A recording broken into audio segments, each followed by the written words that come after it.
സഹകരണ വകുപ്പിന്റെ നേതൃത്വത്തിൽ അടുത്ത മാസം 21 മുതൽ 30 വരെ തിരുവനന്തപുരത്ത് സഹകരണ എക്സ്പോ സംഘടിപ്പിക്കുമെന്ന് മന്ത്രി വി എൻ വാസവൻ. തിരുവനന്തപുരത്ത് മാധ്യമങ്ങളോട് സംസാരിക്കുകയായിരുന്നു അദ്ദേഹം.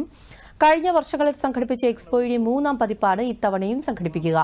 മുഖ്യമന്ത്രി പിണറായി വിജയൻ എക്സ്പോ ഉദ്ഘാടനം ചെയ്യുമെന്നും മന്ത്രി അറിയിച്ചു.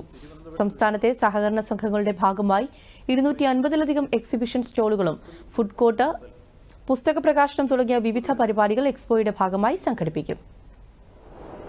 400-ൽ പരം ഉൽപ്പന്നങ്ങൾ പ്രദർശനവും വിപണനവും ഉറപ്പാക്കിക്കൊണ്ടാണ് ഈ പ്രാവശ്യത്തെ എക്സ്പോ സംഘടിപ്പിക്കാൻ തീരുമാനിച്ചത്.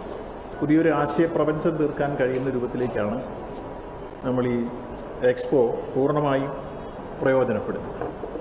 ഇത്തവണ യുണൈറ്റഡ് നേഷൻസിൻ്റെയും അതുപോലെ തന്നെ ഇൻ്റർനാഷണൽ കോഓപ്പറേറ്റീവ് അലയൻസിൻ്റെയും പ്രധാനപ്പെട്ട മുദ്രാവാക്യം മുന്നോട്ട് വയ്ക്കുന്നത് cooperatives build A better world എന്നതാണ്. ആ ആശയം മുൻനിർത്തിക്കൊണ്ടുള്ള പ്രധാനപ്പെട്ട ചർച്ചകളും സെമിനാറുകളും എല്ലാമാണ് ഈ എക്സ്പോയോടനുബന്ധിച്ച് നമ്മളിവിടെ സംഘടിപ്പിക്കാൻ പോകും. എല്ലാ ദിവസവും കലാപരിപാടികളും അതോടൊപ്പം തന്നെ വിവിധ തരത്തിലുള്ള സംവാദങ്ങളും സംഘടിപ്പിച്ചുകൊണ്ടാണ് ഈ എക്സ്പോ 10 ദിവസക്കാലം തിരുവനന്തപുരത്ത് നീക്കുക.